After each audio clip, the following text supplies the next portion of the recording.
저는 오늘 방동주 회장님하고 대담을 맡게 된 사단법인 방경환 연구소 장정희 소장입니다. 먼저 인사드립니다. 네, 반갑습니다. 엊그제 22일에 2022 어린이날 제정 100주년을 기념해서 국제 방정환 학술 포럼을 저희가 개최했습니다. 서울대학교 국어국문학과 BK 연구팀하고 이렇게 같이 개최를 했는데 6개국 학술 논문 발표회 그리고 6개 언어로 처음으로 방정환 동화가 번역이 되고 또 여기서 나아가서 14개국의 국제 스토리텔러들이 참가하는 그런 방정환 동화 스토리텔링 대회라고 할 수 있을까요? 그게 이루어지게 됐습니다. 그래서 이 국제 스토리텔러 텔러들이 이렇게 참가하게 된 중요한 역할을 하셨던 분이 바로 방동주 회장님이셨습니다. 그래서 사실은 어떻게 14개국의 스토리텔링을 끌어내게 되셨는지 또 그 짧은 기간에 어떤 고생 힘드신 부분이 있었는지 또 숨어있는 보석 같은 이야기들은 어떤 것이 있었는지 굉장히 궁금해요. 그래서 저희가 어제하고 오늘은 교류의 만남으로 기획을 해서 이렇게 만남을 이어가고 있습니다. 그래서 오늘은 특별히 24일은 국제 스토리텔러의 날로 저희가 이제 정했고 2시는 방동주 회장의 대담을 진행하고 4시는 실질적으로 스토리텔링에 참가했던 스토리텔러들이 입장해서 또 교류할 수 있는 그런 중요한 시간이 될 것 같습니다. 네, 간단하게 이제 오늘의 이 대담이 이루어지기까지의 경과를 이제 말씀드렸습니다. 다음은 국제 스토리텔러 협회 방동주 회장님 소개를 간단하게 이제 해드리도록 하겠습니다. 우리 방동주 회장님은 한국에 기반을 두고 주로 해외에서 활약하고 계시는 국제 스토리텔러이십니다. 23년 동안 영어 스토리텔링을 주로 가르쳐 온 열정적인 교육자이시기도 하죠. 2018년도에는 한국 국제 스토리텔러 협회 키사를 드디어 설립하시게 됩니다. 그래서 한국 최초로 국제 스토리텔링 축제를 개최하시고 그 기획자로 지금 일하고 계십니다. 방동주 회장님은 어린이 국제 스토리텔러에도 굉장히 관심 많으세요. 그래서 그 학교인 스토리 스쿨이라고 하는 이름을 가진 스토리텔러 학교를 설립하고 어린이 국제 스토리텔러들을 지금 양성하고 계십니다. 이번에 국제 방정환 학술 포럼 식전 행사 영상으로 나갈 때 어린이들이라든지 또는 개막식 때 특별 영상에서 축전을 보내신 우리 어린이들 만나보셨을 겁니다. 그 어린이들이 이제 미래의 국제 스토리텔러들로 성장하게 될 어린이 국제 스토리텔러들이라고 이제 할 수가 있겠습니다.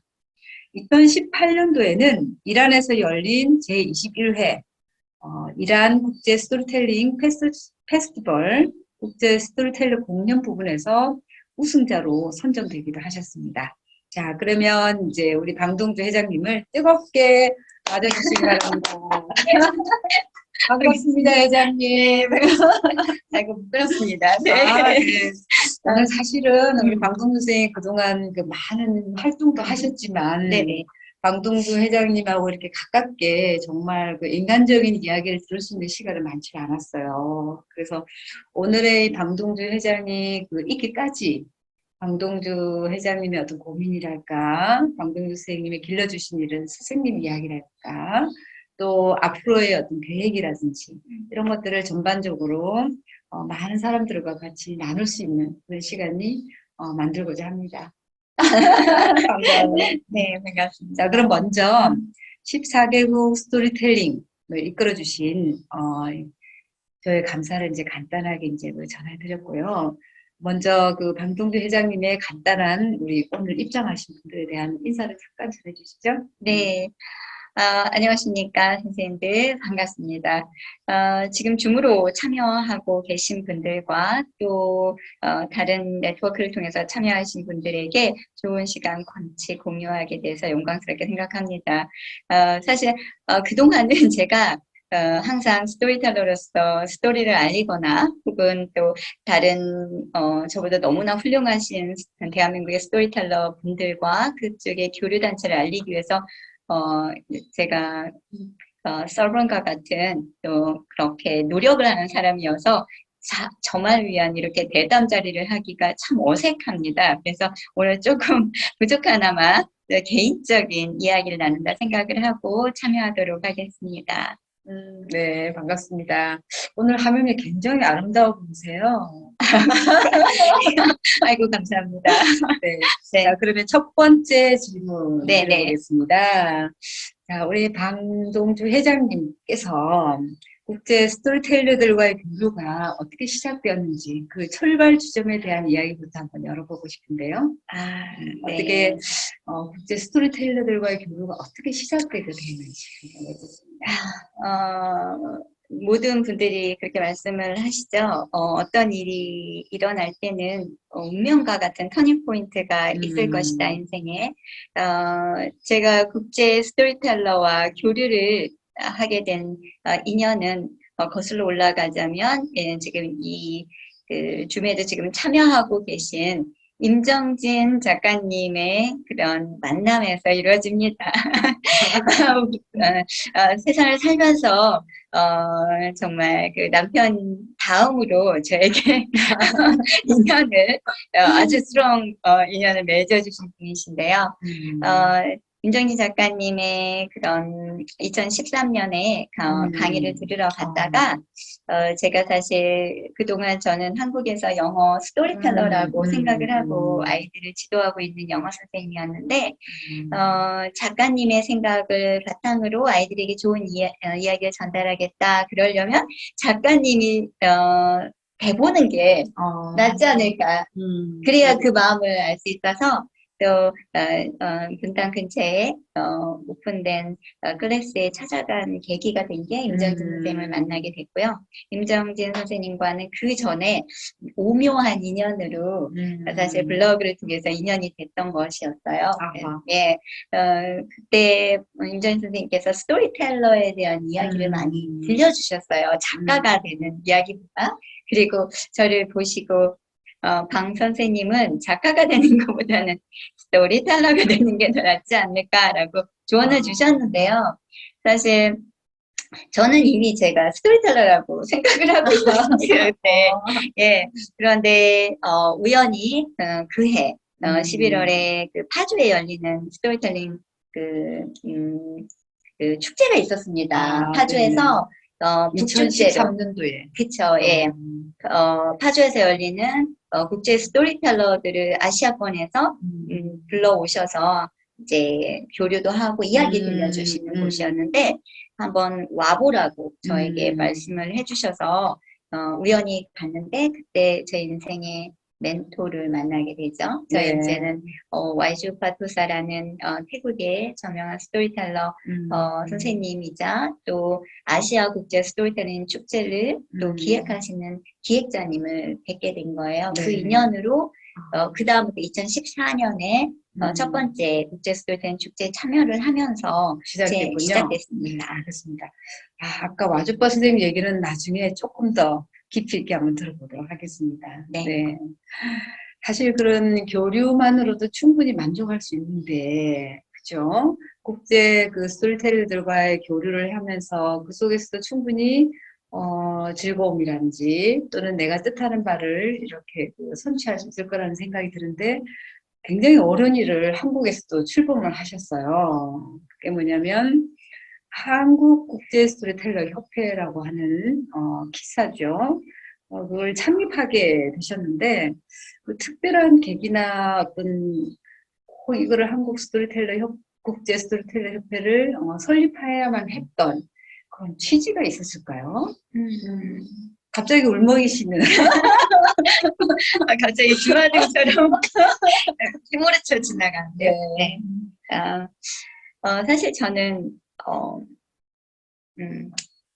선생님이자 전 선생님입니다. 선생님 스토리텔러인데 너무나 축복을 많이 받아서 좋은 인연으로 좋은 선택을 받아서 국제 스토리텔러로서의 스타트를 시작을 했고, 그 안에서 스토리텔링과 그동안, 그러니까 제 안에 있었던 선생님, 아이들을 잘 가르치고 싶어 하는 저의 소명과 만났을 때, 국제 교류가 시작이 되면서 정말 태국에서 많은 국제 스토리텔러들이 그 나라의 대표로 참여하지 않았었겠습니까? 그분들은 저보다 더 많은 나이를 겪으셨고 또 그 일을 해내가면서 많은 연대감을 느끼고 화합하는 것을 느꼈습니다.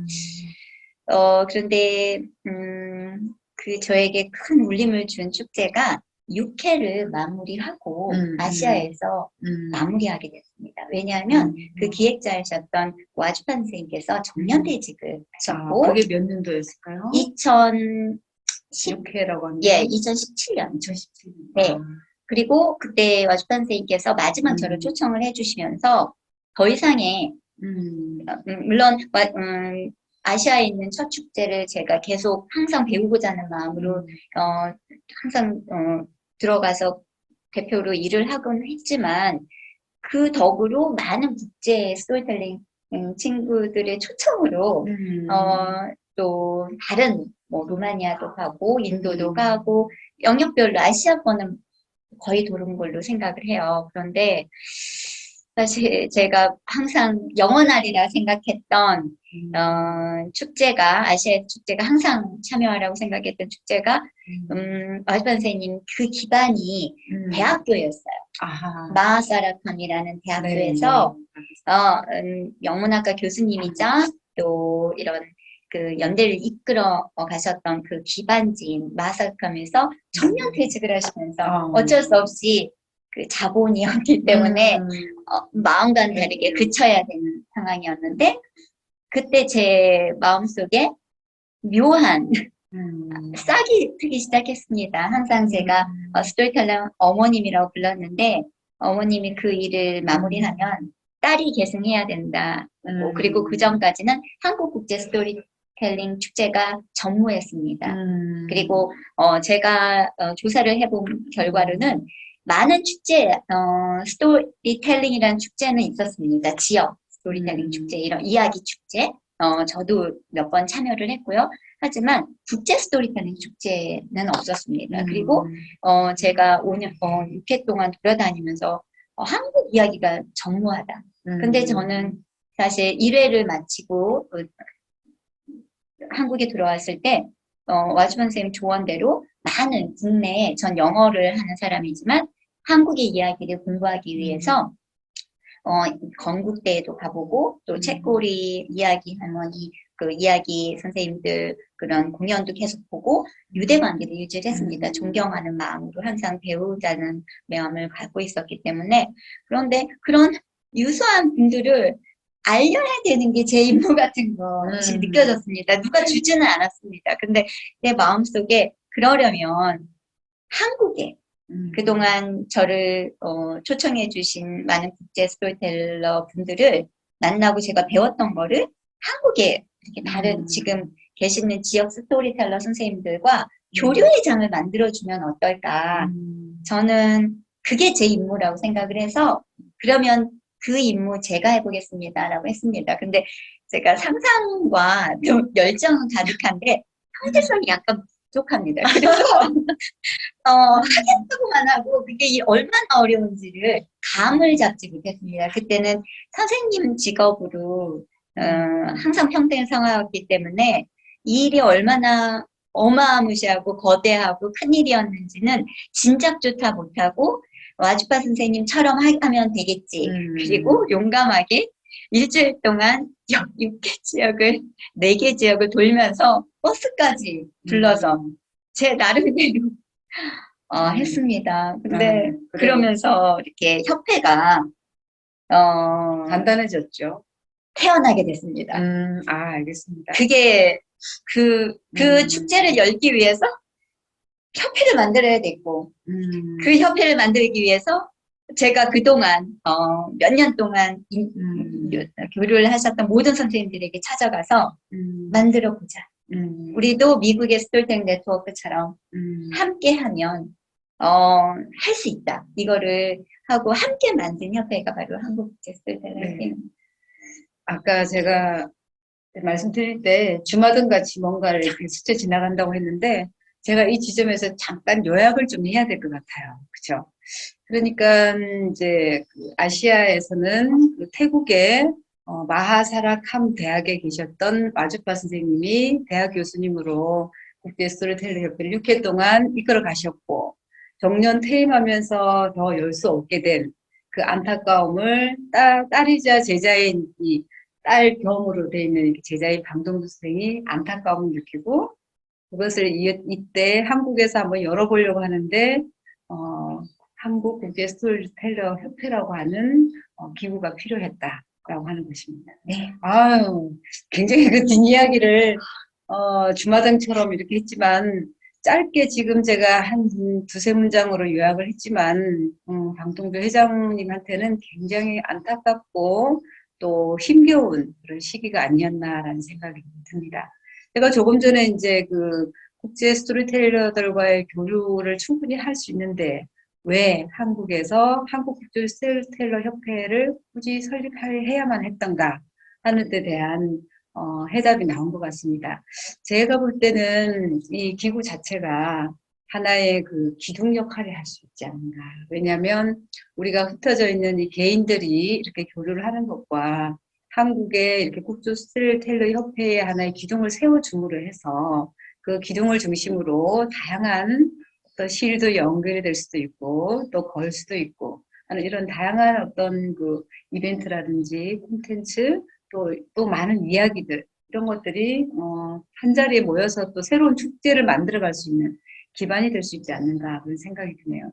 한 개인이 움직이는 것보다 우리가 앞으로 이제 한국 국제 스토리텔러 협회를 중심으로 많은 이야기 문화들이 한국에서도 꼽히고 또 이것이 한국의 이야기 문화가 국제적으로 또 퍼져나가고 또 보급되는 데 중요한 역할을 하게 되리라고 믿고 그렇게 잘 되기를 이제 빕니다. 자, 그러면 이제 세 번째 질문을 제가 드리도록 하겠습니다. 사실 굉장히 아까도 설명했다시피 오히려 한국에서보다는 외국에서 주로 많이 활동하신 그 국제 스토리텔러 방동주 회장님께서 주로 들려준 이야기들이 무엇이 있었는지 굉장히 궁금합니다. 네네. 뭐 다는 못하지만 그 중에 몇 가지로 좀 얘기를 해주실까요? 제가 첫 이야기 축제에 들고 갔던 전래 이야기는 이야기 주머니였습니다. 지금 네, 이야기 주머니. 이억배 선생님을 뵀네요. 네네. 사실 여기에 이 이야기 주머니를 저에게 추천해 주신 선생님께서는 임정진 선생님이셨습니다. 네. 네네. 그리고 임정진 선생님께서 이 이야기 주머니와 또 여러 가지 조언을 해주셨는데 제 한복, 빨강 바랑 그리고 앞치마 그리고 해분까지 그래서 모든 저의 이미지를 만들어 주셨고 이야기 주머니는 저에게 있어서 꼭 품고 가야 할 이야기. 그래서 이야기 주머니부터 시작해서 한국의 뭐 빨간 부채, 파란 부채, 아이들이 훨씬 더 이야기할 수 있는 쉬운 책들로 그리고 해님, 달님 또 이야기 그림책 중에서는 또 복타러 간 총각. 또 하나는 그림책 중에서 제가 가장 많이 저는 그림책 스토리텔러 기반이라고 말씀을 드려요. 왜냐하면 제 본업도 유수한 외국의 문학서를 가지고 아이들이 교육을 시켰기 때문에 저도 한국의 그림책 단체인 KBBY를 홍보하면서 한국의 그림책 중에서 또 이렇게 이해하기 쉬운 또 그 이야기 포케이를 가지고 외국 어린이들을 만났기 때문에 항상 제가 갈 때는 이야기 끝난 다음에 그 그림책을 보여주는 퍼포먼스를 같이 했거든요.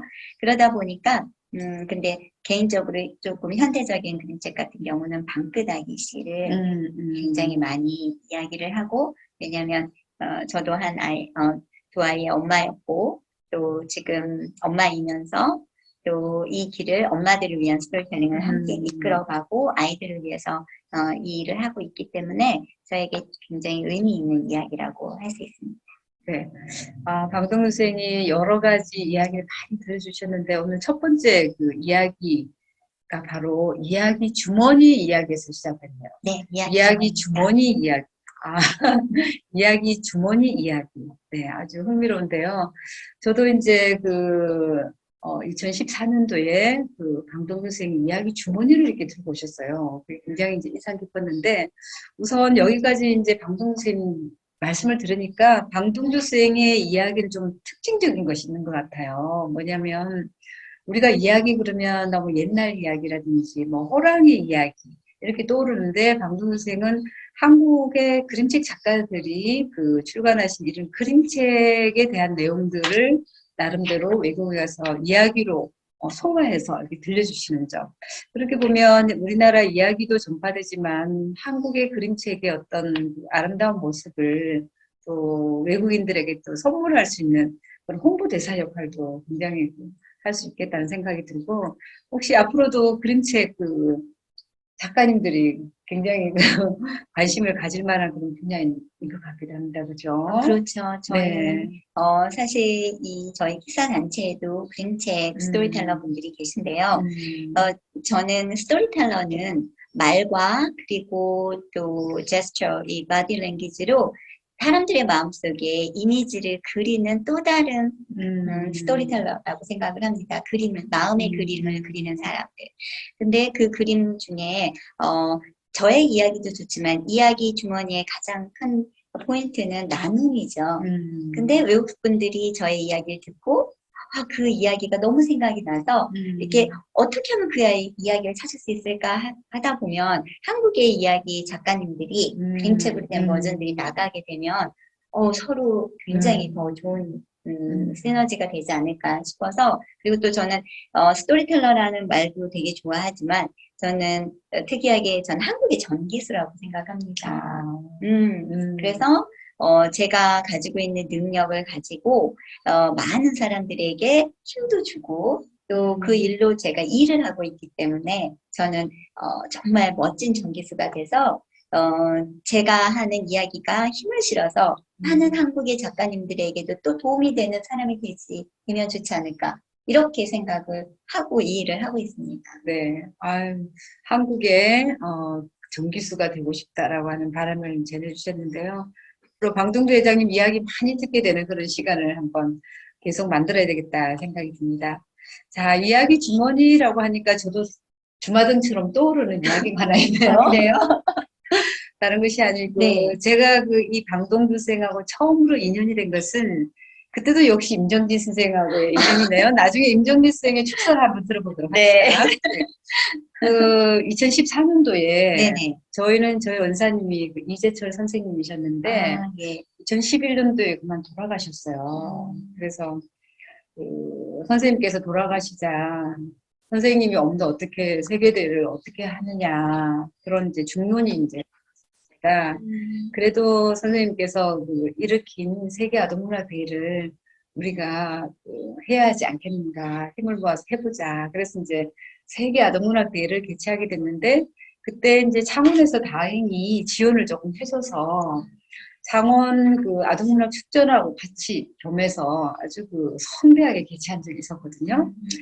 그때 이제 그 개막 공연, 이제 폐막 공연이 있었는데, 임정민 선생이 그 무대에 그 한국 스토리텔러가 있으니까 한국 이야기를 들려주면 굉장히 깊은 인상을 줄 수 있을 것 같다라고 해서 추천해 주셨어요. 그래서 저는 이제 임정민 선생을 믿고, 한번 뵙지도 않고 별로 못했죠. 그때 가져왔던 그 소품이 이야기 주머니였거든요. 그래서 제가 인상이 남는 게 뭐냐면, 이야기 주머니에서 이제 뭔가를 꺼내서 보여주겠습니다라고 했는데, 그때 뭔가 꺼내셨나요? 제가 아무리 생각해도 뭘 꺼낸지 기억이 나지 않습니다. 꺼냈습니다. 그런가요? 네. 그때 뭘 꺼냈었죠? 이야기를 꺼냈습니다.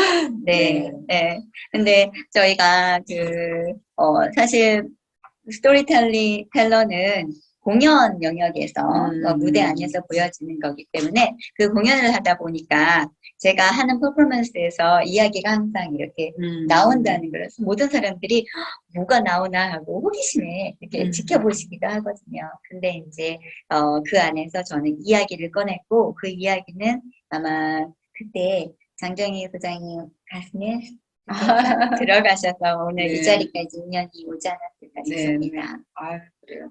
그때 그 인연이 됐던 이야기 주머니가 지금 8년이 지난 오늘 다시 이야기 주머니가 인연이 되어서 네. 오늘 이렇게 이야기를 나누게 된 것도 참 너무 뜻깊은 것이 아닌가 싶고 그게 바로 이야기가 전해주는 전파의 힘, 또 우리 마음속에 남아있는 내재되어 있는 그런 어떤 동력, 그런 숨은 힘 덕분이 아닌가 하는 생각이 이제 듭니다. 아, 이야기 아직까지도 질문할 게 굉장히 많은데 사실 우리가 50분 예정했는데 조금 길어질 것 같아요. 그죠? 네, 맞습니다. 그럼 어쨌거나 네, 드디어 많이 진행을 해야 이제 될것 그 같습니다. 대화의 클라이막스로 이제 돌입하도록 하겠습니다. 네.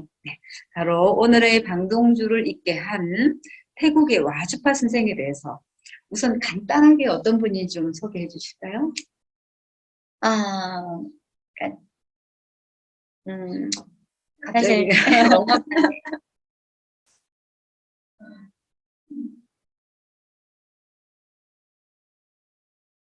그래서 뭐뭐할까 봐 제가 일부러 그냥 간단히 소개하는. 네. 글쎄요. 그러니까 사람이 살다 보면 스토리텔러가 제가 감정이 조금 많이 몰입이 되는데요.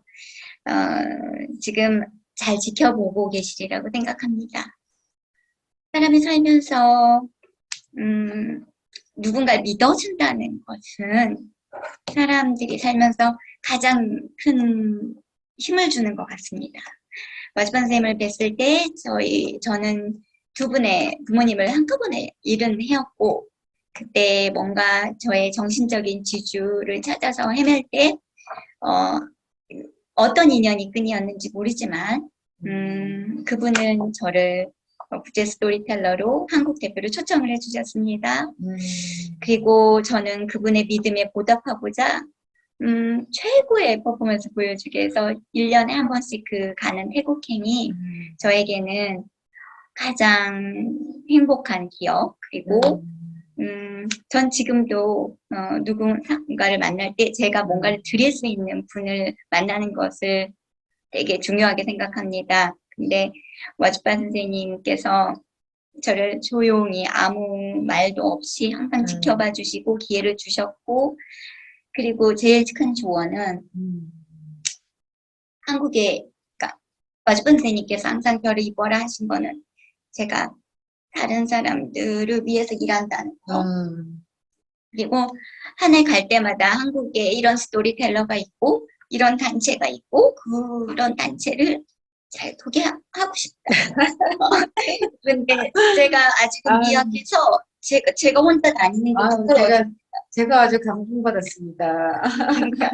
근데 너무 잘하고 싶은데 저 혼자 할 수 없는 거 그런 거를 저는 열심히 해서 우리 한국에 있는 좀 너무 그러니까 지금 키사 단체에 있는 분도 그렇고 너무 훌륭하신 스토리텔러들이 있는데 이 언어라는 발목 때문에 전 세계에 소개 못하는 게 너무 아쉬웠습니다. 그런데 와주반 선생님이 힘을 주셨습니다. 이렇게 하면 돼. 그리고 첫 번째 첫 해 때 갔을 때는 한국의 이야기를 공부하고 그리고 한국의 지역단체와 만나서 그분들이 너의 능력을 그분들을 꽃피우는 데 쓰거라.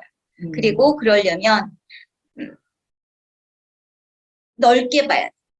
스토리를. 그리고 여러 가지 연구 자재를 주셨고 1회, 2회, 3회, 4회 할 때마다 주제별로 저에게 공부할 수 있는 기회를 주셨습니다. 공부해라가 아니라 기회를 주신 것입니다. 그러면 그 기회를 잘 받기 위해서 저는 열심히 공부를 했고 그 안에 배우면 배울수록 그동안 여기 계셨던 모든 선생님들, 책보리 선생님도 그렇고 레체의 선생님도 그렇고 임정신 선생님 말할 것도 없이 너무나 훌륭하신 분들 앞에서 제가 앞에 쓰는 건 일하는 거밖에 없거든요. 그래서 이 자리에 왔는데 너무 부끄럽습니다. 정말 네. 이분들이 이 자리에 와야 되는데 제가 네, 와스 선생님이 한테 배운 거는 그것입니다. 나누고 배우고 그리고 마지막 유언처럼 말씀하신 게 제가 너무 몰입하지 않도록 내 삶을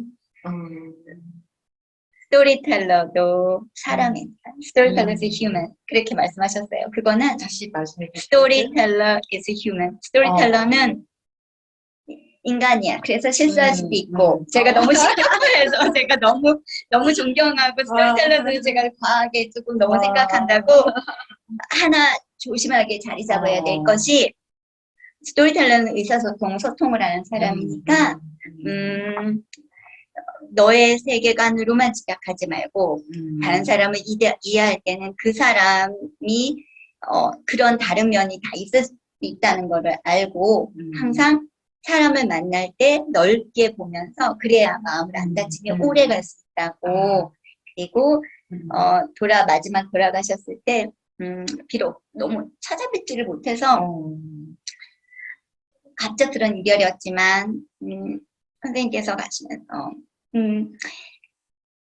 내가 지키고 있을 거니까 세상을 아름답게 만드는 스토리를 많이 하고 세상이 얼마나 아름다운지 엄마한테 다시 와서 얘기하고 가렴이라고 말씀하셔서 그 일을 가지 않은 사람들이 있어서 스토리텔러 너무 일요일 오전에 이렇게 너무 너무 뜻하지 않게 갑자기 네. 제가 울게 해서 죄송합니다. 아유, 와스펀생 만나면 잘하고 있습니다. 네네. 아유, 와스펀 선생님 하늘에서 아주 기쁘게 박수 쳐주십시오.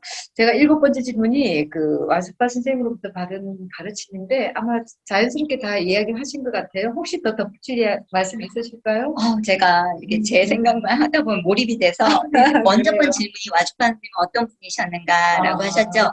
와주판 선생님께서는 그 영문학자였었지만 그 버마라든지 그 근처에 있는 아세안 10개국의 이야기를 수록하고 책을 내시고 외국의 해외에 이렇게 보여주시는 분이셨어요. 그래서 아시아 축제를 열 때도 태국에서의 태국 축제만 여는 것이 아니라 우리는 아시아는 하나다. 그래서 모든 아시아의 아세안 국가들뿐만 아니라 저희는 아세안이 아니죠. 그럼에도 불구하고 한국까지 연결시켜서 우리의 이야기를 전 세계에 알리도록 도와주신 분이세요. 비록 그 학문적인 영역 안에서는 영문학을 전공을 하셨고 또 하나 많은 특히 옛 이야기 부분에 굉장히 연구자로서 많은 노력을 많이 하신 분이라서 저서도 많이 내셨고 그래서 박사님으로 돌아가시기 지금까지 정말 많은 분들이 멘토로서 아시아의 소울로서 추앙받는 스토리텔러 겸 기획자이셨습니다. 네, 아유 감사합니다. 소개. 와주파 선생에 대한 연구도 좀 따로 별도로 필요하지 않겠나 그런 생각이 이제 드네요. 특히 이제 그 와주파 선생이 갖고 있는 이런 이야기 세계관을 이렇게 제가 옆에서 들어보니까 어느 특정 국가에 어떤 기속되는 그런 이야기가 아니고 세계성을 가지고 있는 그런 어떤 이야기의 고유성 그런 것들이 많이 그 우리 제자인 방송국생에 전해진 것 같아요. 그래서 그런 이야기가 그 나라에 들어오면 그 나라의 이야기로 다시 또 태어나는 그런 굉장히 그 이야기만의 어떤 자유로운 성격이라고나 할까요? 정말 어디에도 속해지려고 하지 않는 그 이야기만의 살아있는 그런 속성이 좀 느껴지는 것 같습니다. 그리고 태국의 와즈파 선생님으로부터 그런 어떤 가르침을 잘 수행하고 계신 것 같습니다. 네, 감사드립니다. 자, 그러면 이제 우리가 이야기에 대한 얘기를 조금 더 옛날로 좀 거슬러 올라가 보면 방종원 선생으로 이제 가게 됩니다. 방종원 선생이 그 1913년도에 그 최남선 선생이 아이들 보이라고 하는 잡지를 통해서 옛 이야기 모음 운동을 처음 시작하셨어요. 처음 시작하셨고 그리고 실질적으로 붉은 저고리라든지 그 아이들 보이라고 하는 잡지를 보면 우리나라 이야기를 호랑이 이야기라든지 또는 자라 이야기라든지 많이 실어놨어요. 그걸 동요 형식으로도 이렇게 실고 그것이 20년대 그 1922년, 23년도가 되면은 방정화 선생이 이제 개벽사라고 하는 잡지를 네. 무대로 처음으로 그 고래동화 옛날 이야기 모집 운동을 다시 일으켜요. 그러니까 개벽사가 그때 굉장히 언론기관으로서 큰 영향력을 갖고 있었기 때문에 이것이 전국적으로 이야기를 모집하는 그림 형제와 같은 그 이야기 수집 운동의 큰 성과를 이제 이루게 되게 되죠. 그래서 이제 그때 이야기가 많이 이제 남쪽, 북쪽 다 수집이 됐고 수집된 이야기들이 그 개벽사에 다 목록이 실리게 돼요. 제 기억으로는 한 150여 편 정도 목록이 순서가 이렇게 실려서 물론 이제 겹친 부분도 이제 있고 그런데 이 어떻게 보면 우리나라의 책조에 탁월한 이야기꾼 방동주가 아니고 방정환 선생 방정환 선생님 또 이렇게 세월이 흘러서 또 이게 방 씨랑 또 이렇게 인연이 될 줄이야 제가 어떻게 알았겠습니까? 그래요. 그 이야기라고 하는 그 연결고리가 방정환과 오늘의 방동주까지 이어주게 됐다고 하는 거 굉장히 의미심장한 그 역사적인 맥락 같아요. 그랬을 때 이제 이 이야기가 정말 그 이야기를 통해서 국제 스토리텔러들 그리고 방정환 선생까지 이번에 그 연결이 됐는데 이야기가 전하는 가치가 진짜 뭘까요? 그 마법의 힘이 뭘까요? 저는 사실 이번 그 방정환 국제포럼의 기조연설을 많은 연구자들의 모임에 가서 포럼도 듣고 그때 제 마음을 사로잡았던 게 항상 마음에 좀 궁금증 같은 게 있었습니다. 왜 우리는 이야기를 필요로 하는가? 스토리텔러로서 이야기는 저는 어려운 일이 있을 때마다 이야기가 주는 그 힘으로 극복했던 것 같습니다. 저는 어린 시절부터 부모님과 같이 살지 않았어요. 왜냐면 시골에서 제가 서울 출신인 것 같지만 충청남도 예산군 출신입니다. 아주 산골 소녀입니다.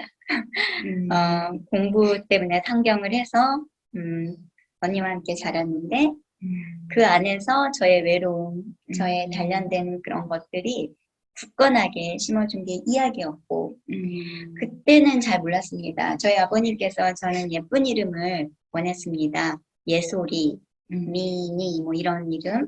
근데 제 이름이 동주지 않습니까? 거기에 방까지 붙여서 아주 셉니다. 방동주.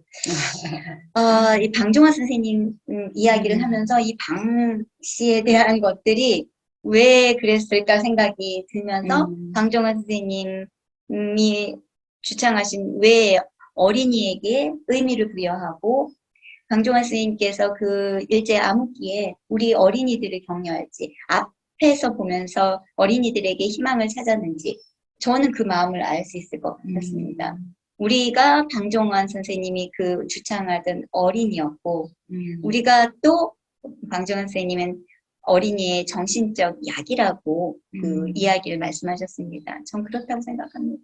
저도 지금 저의 학생들에게 혹은 어린 아이들에게 이야기를 들려줄 때 지금 당장 그게 보이지는 않지만 이 아이들의 이야기들이 가슴속에 녹아들어서 그 아이가 힘들고 지치고 마찬가지로 우리 그 기초연설에도 그랬듯이 이렇게 인생이 돌아가서 어렸을 땐 어린이지만 또 나이가 들으면 또 다시 어린이가 됩니다.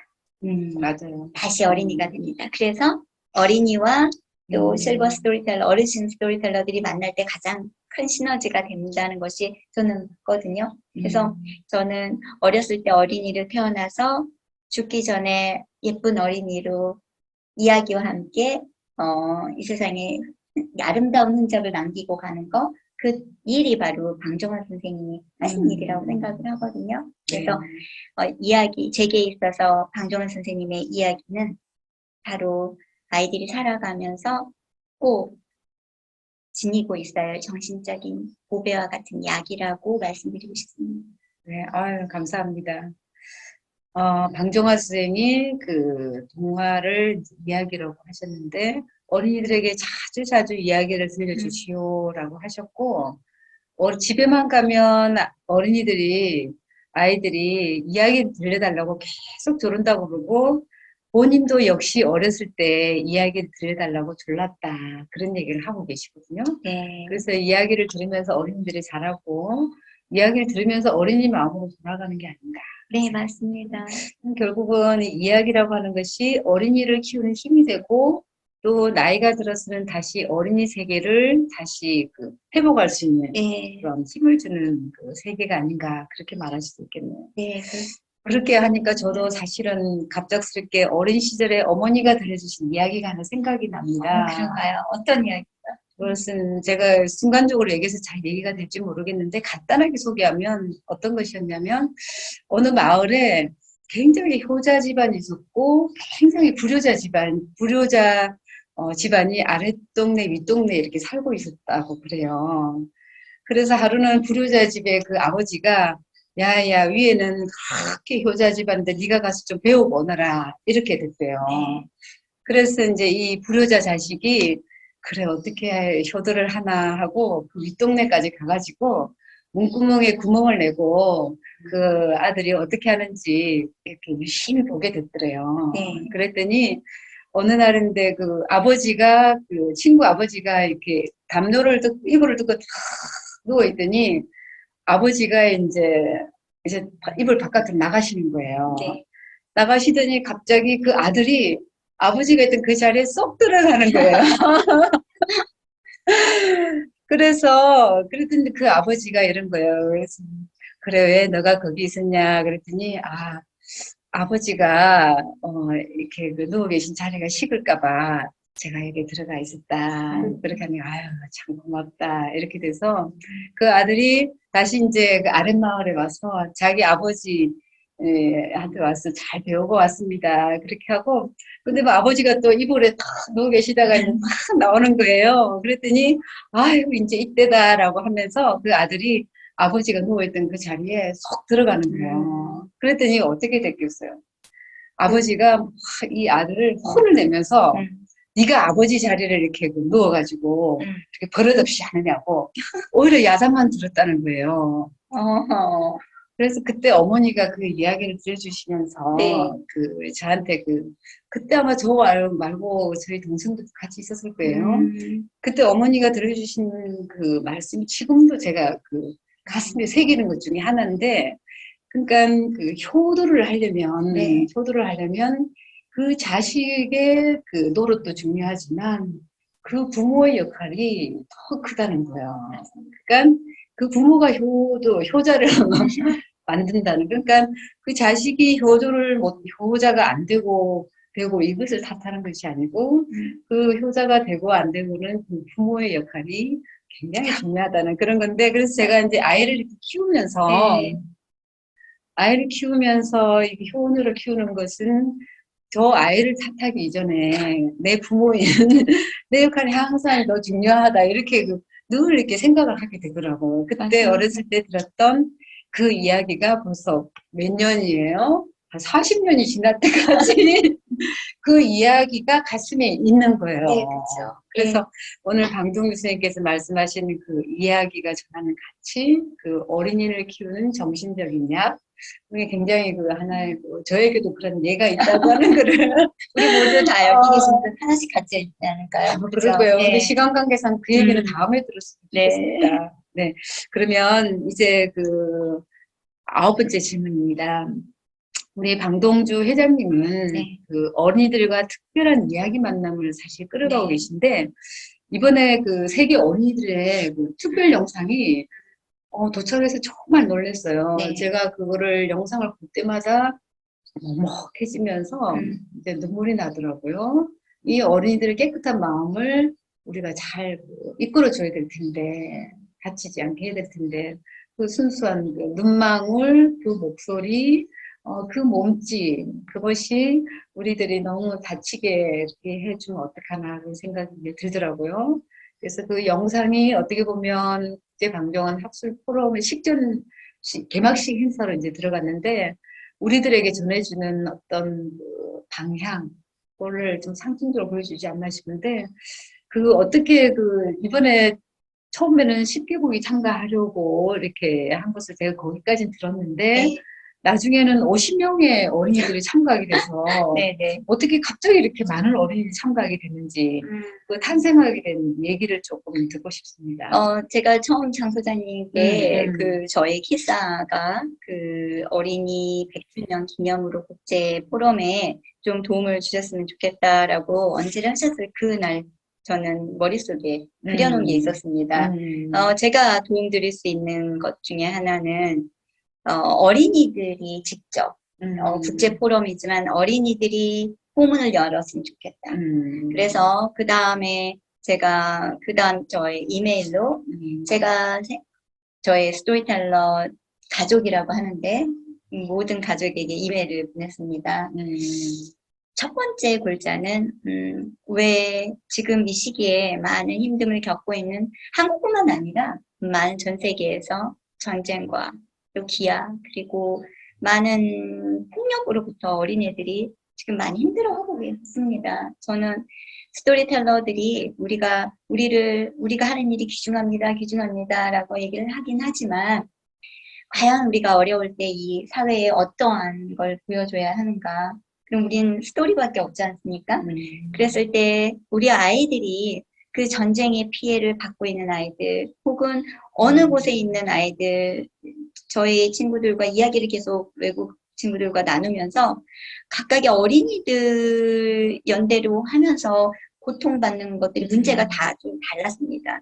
근데 우리 아이가 하루만이라도 기쁨을 주자. 얼마나 우리가 소중한 존재인지 우리 방정환 선생님이 우리를 희망이라고 생각했듯이 우리가 어린아이들 마음속에 너희들이 희망이야 라는 거를 심어주자. 지금 상황은 아주 힘들지만 미얀마 전쟁 상황이죠. 예, 미얀마 저희 국제 스토리텔러 그 협회는 국제 스토리텔러 협회는 강연이나 모든 것들을 미얀마 어린이 기부로 내고 있습니다. 그 안에 많은 힘들어하는 아이들에게 저희가 이야기를 나눠서 그 강연비를 모아서 보내는 것도 중요하지만 국제적인 울림을 주고 싶었습니다. 그게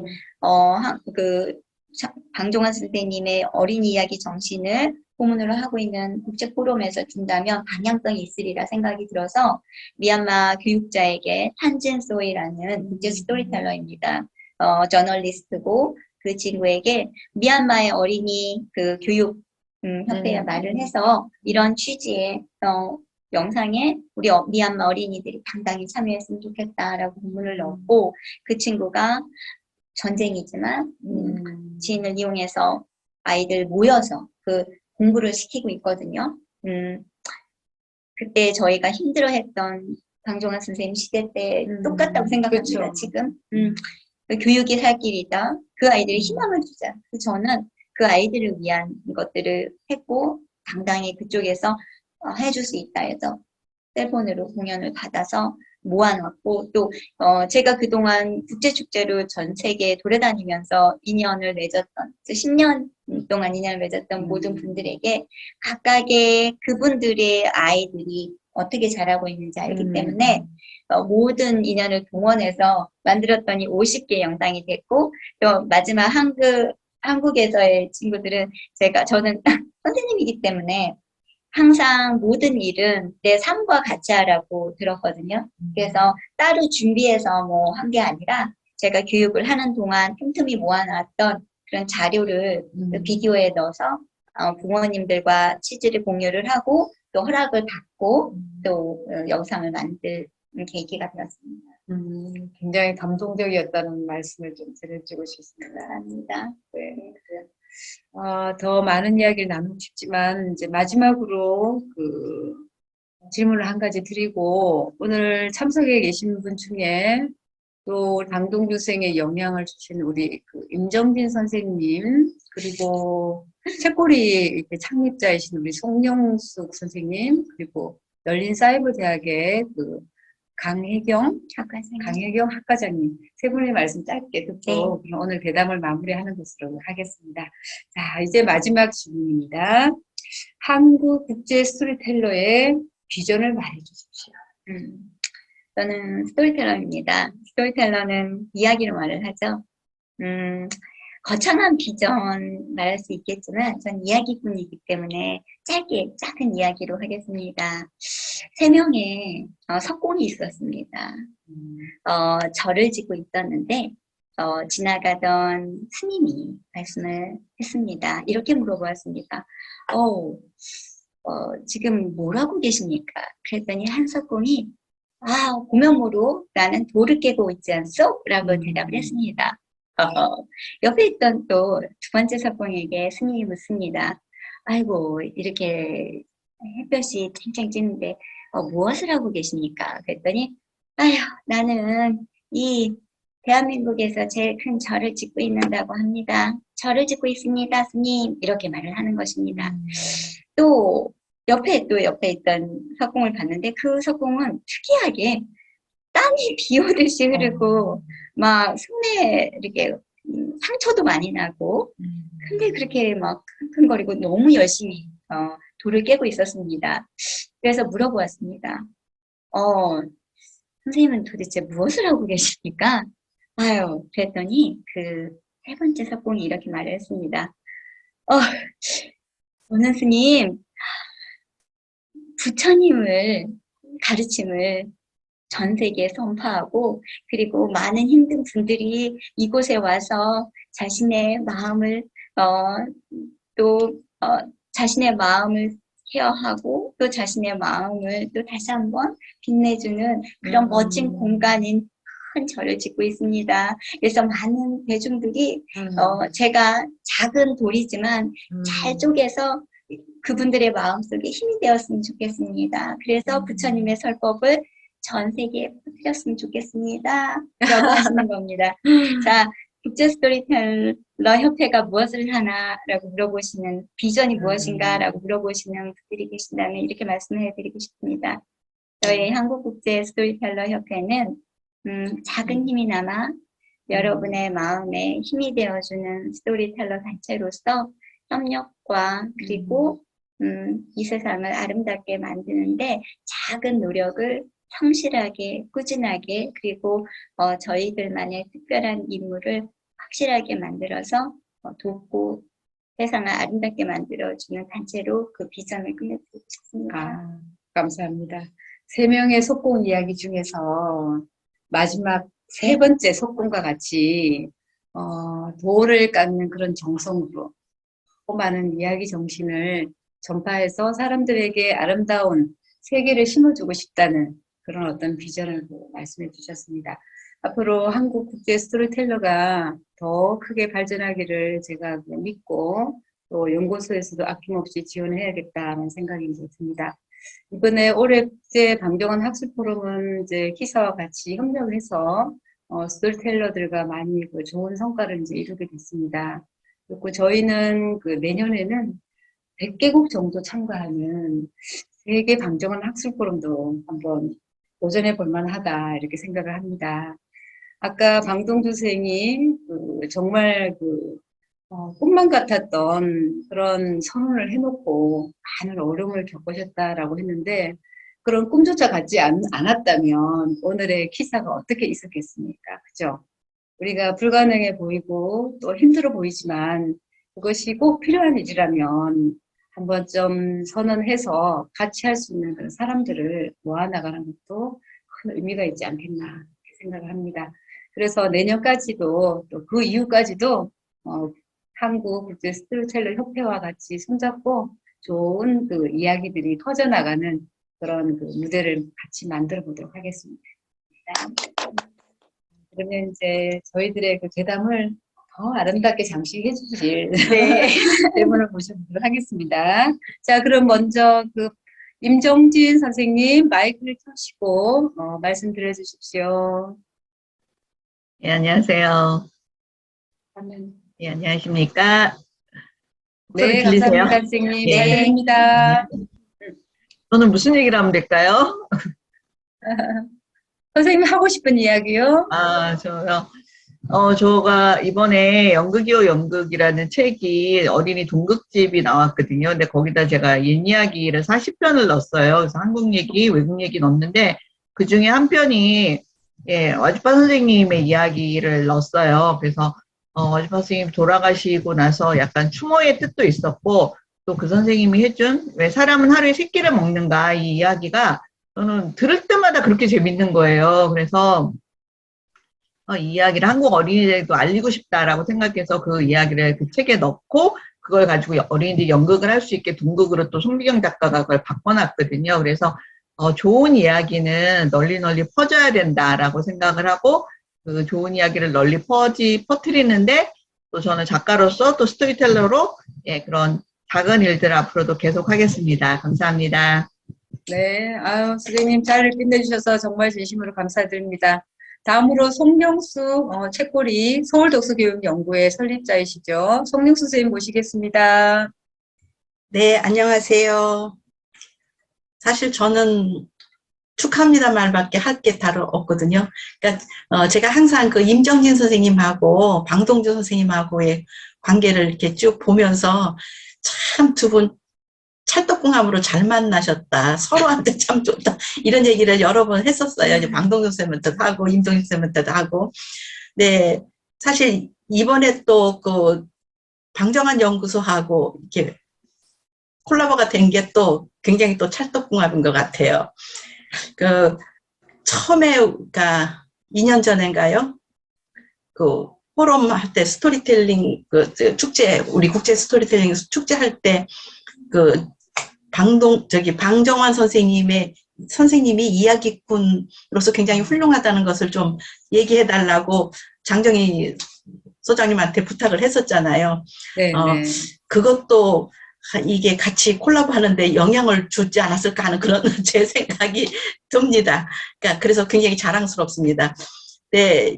저는 항상 이제 아까 이제 방동준 선생님도 이제 그런 얘기를 많이 했는데 그 나눔의 철학이라는 게 굉장히 중요한 것 같아요. 내가 한 가지를 알고 있건 두 가지를 알고 있건 조그만 것을 알고 있어도 같이 이렇게 나누어서 합쳐진다면은 10사람이 모이면은 10개가 되잖아요, 자료가. 근데 요즘 젊은 사람들이 너무 이렇게 각박해가지고 어떤 단체를 들어가거나 뭐 이렇게 할 때, 내가 가지고 있는 이 한 개 자료를 내놓고 나는 뭘 얻어갈 수 있지? 하고 그 한 개 자료를 아끼면 하나도 못 얻어가요. 자기 거 하나를 내놓으면은 자기 거 외에 9개를 얻어갈 수 있거든요. 그래서 그런 나눔의 철학이라는 거를 저는 항상 이제 그 처음에 그 연구회를 설립할 때부터 이제 그런 생각을 쭉 했거든요. 그래서 이렇게 그 나눈다는 게 굉장히 중요한 것 같아요. 그래서 나눠서 그게 그 세탁기 안에서 막 섞여가지고 같이 빨래가 잘 되듯이 이제 전부 나눠서 한 통속으로 일을 하는 게 좋다. 그러니까 통합적으로 일을 하는 게 좋다. 이런 생각을 항상 가지고 있는데, 방동준 선생님이 이제 그걸 참 잘하시는 것 같아요.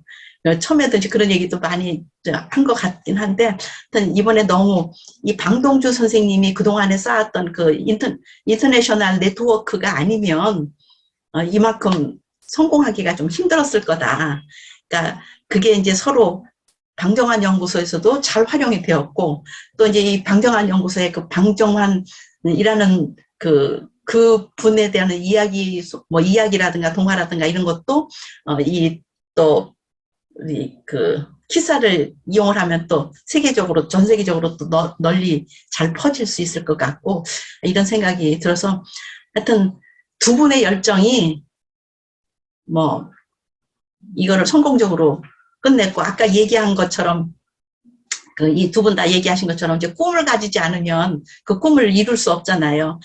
그래서 처음에는 방동순 선생님이 처음에 이걸 할 때도 굉장히 그림을 너무 크게 그리는 거 아닌가 하는 생각을 했었고, 또 장정희 소장님도 이거 굉장히 꿈을 너무 크게 그리나 이게 이루어질까 하는데 그 꿈을 가져서 이렇게 해낼 수 있었던 게 너무나 그 꿈을 가졌기 때문에라고 생각이 되고, 또 이렇게 그게 또 이렇게 콜라보가 되면서 이루어진 게 아닌가 하는 그런 생각도 들고, 너무너무 기분이 좋고 진짜 가슴도 울렁울렁하고 눈물이 날 정도로 감동적입니다. 네, 감사합니다. 저도 열심히 응원하고 돕도록 하겠습니다. 너무 감동적인 응원의 말씀이셨습니다. 그럼 이제 마지막으로 열린사이버대학교의 강혜경 학장님 말씀 부탁드립니다. 네, 안녕하세요. 아유, 제가 이렇게 인사드리게 돼서 너무 기쁘고요. 예, 우선 장정희 수장님 그리고 방동주 회장님 큰 행사 잘 마무리 진행하신 거 축하드립니다. 아, 저는 송영수 선생님 말씀하신 것처럼 꿈은 원대하게 가져라라고 항상 우리 제자들에게도 말을 하죠. 근데 꿈도 원대한 꿈도 중요하지만 일단 내실을 갖추기 위해서는 저는 학생들에게 꼭 하는 말이 있습니다. 그 일관성과 지속성, 꾸준성을 이제 거기에 중점을 두어서 일을 해나가야 된다. 물론 사람들이 요즘 굉장히 빨리 트렌드가 변하고 바뀌는데 한 가지 일을 10년 이상 꾸준히 한다는 것은 쉽지 않거든요. 그리고 10년 이상 꾸준히 했을 때 무언가 결실이 나오는 거고. 근데 저는 키사의 그 방동주 회장님을 보면서 한 가지에 몰입하면서 그 지속적으로 꾸준하게 최고를 만들기 위해서 꾸준히 노력하는 모습이 너무 인상적이었고 그런 면에서 저도 많이 배우고 있습니다.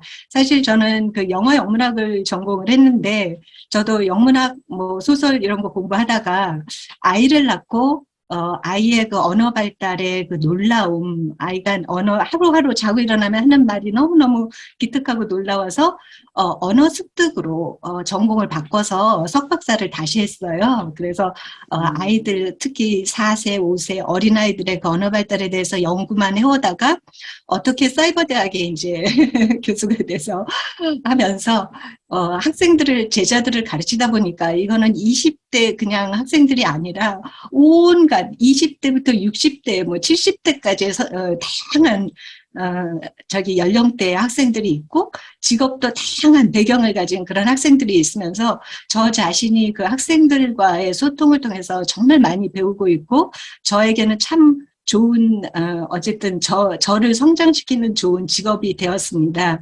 근데 이 학생들 사실은 교육적인 면에서 저희 학과가 영어학과이다 보니까 글로벌 이미지 그리고 글로벌 마인드를 학생들이 갖기를 원하는 그런 마음에서 이렇게 추진을 하다가 임정진 선생님 만나 뵙고 그리고 방동주 선생님 만나 뵙고 하면서 저도 모르게 이렇게 스토리텔링에 같이 하게 되었는데요.